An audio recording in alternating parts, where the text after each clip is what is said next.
Hey guys, this is Dr. Ahmed Ergin. I'm an endocrinologist and a diabetes educator.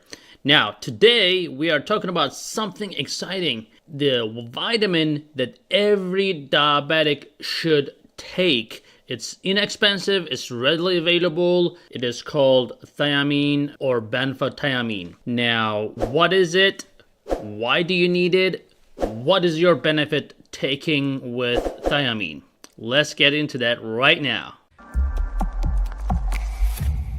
So guys, thiamine is a vitamin. It's a vitamin B1. Now, you're going to be like, well, I'm taking a multivitamin or I'm eating food. Vitamins are in the food. Those are great. But unfortunately, with diabetes, we become thiamine deficient. When I say we consider ourselves as a family, our community. But problem is, with diabetes, you excrete a lot of thiamine in the urine. So more than other people. And also, thiamine is used in the utilization of glucose. So when you eat anything with carbohydrate, or even if you don't eat any carbohydrate, your body makes glucose.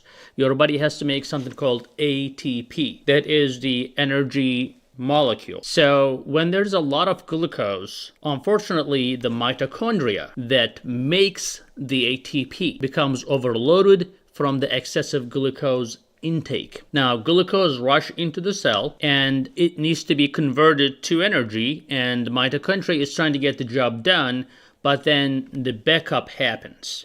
Now, the backup means that the substrates, because there's multiple reactions that has to take place, and I'm not going to go over this because you're not there, as you're not trying to get a biochemistry lesson here.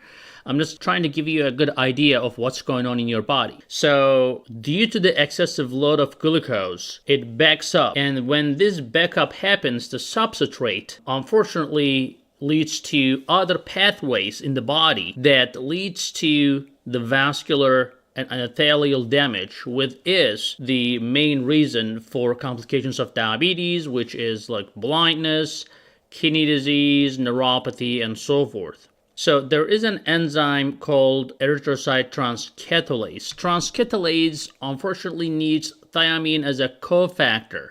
Cofactor means that the factor that has to be there is like co-signing an agreement. A cofactor has to be there for that enzyme to function. Thiamine is an enzyme that's a part of one of the main enzymes that get the job done. So when there is thiamine deficiency, and high sugar foods and high carbohydrates foods, for example, alcohol, things like that, will definitely reduce the thiamine absorption from your intestine, but also increase the excretion. And having insulin resistance, to be honest with you, is one of the biggest reasons for thiamine deficiency as well. So even if you eat thiamine in your food, you will be deficient, and that main enzyme, unfortunately, will not be able to get things done. And in a situation where there's an overload, then that enzyme really is out of commission, and everything starts shifting to the other direction, which is not a good direction. So your body tries to do that because something has to be done about that backed up substrates, but then they end up damaging your cells. Now, the question is why some cells are affected in your body but not the others. For example, you get neuropathy, you get nerve pain, you may go blind from diabetes, you may have a kidney failure from diabetes, but why do you not have a lung failure, or why do you not have, say, for example, skin problems as much? Well, that's because some cells, unfortunately, is not able to go against the glucose. Normally, when glucose rush in, the cells decide to take the glucose in or not. Some cells do not have that liberty, and they just welcome every sugar coming in. So the kidney cells, the eye, the cells in the eye, and the nerve cells, unfortunately, are the most susceptible because the glucose is coming in. It's like there are guests coming into your house, and you do not have the decision to take them in or not. And then they come in, and you have to accommodate them. And if you do not have enough accommodation, or you run out of resources, then there's a chaos. And the chaos is people, let's say you have like 20 people in your house. God knows what they're doing. They may be causing all sorts of damage to your house. Same thing that happens inside the cell. Too much glucose coming in. Some cells doesn't know how to handle that. It backs up. All that backed up glucose shifts to other ways and starts damaging your body. Now, when you have thiamine, enough thiamine, at least your body can process that sugar and take care of it instead of causing that backup. So we need to make sure that you guys have enough thiamine. Now, when I say thiamine, thiamine is a water-soluble vitamin. So it is not as good as absorbed, and you have to be taking this every day and so forth. But benfotiamine is a fat-soluble form of thiamine. Now, that's better because then you can absorb that better, and your body actually likes it better. Because think about it, your cells are all formed from cholesterol core, and basically we are a good chunk of fat. So fat-soluble vitamins, like vitamin D, for example, you can go without vitamin D for a long time, and your body will still have vitamin D because vitamin D is kind of dispersed in your body, in your fat cells. So that's like fat works like a storage. So anything that's fat-soluble is better absorbed from the intestine and is better stored as well. So as a result, benfotiamine is the way to go. A normal person will need anywhere from 1 to 4 milligram of the thiamine, and you can look up on the internet and they'll say, oh, well, eat salmon, eat meat, dairy, etc. They have a bunch of thiamine. Well, that's true, but not enough. You may have anywhere from 1 to 2 milligrams or 3 milligrams at most of thiamine in your diet, but if you are constantly deficient or you need more and more, then you need a supplement. Now, interestingly, of course, there have been a lot of studies in vitro, which means that they have done studies in cell cultures to see what happens to those cells in a laboratory environment. And they have identified that most cells, when they are fortified with thiamine or benfotiamine, they do much better in terms of their outcomes. So they basically simulate what's happening in the body in the laboratory environment, and they observe what happens to the cells.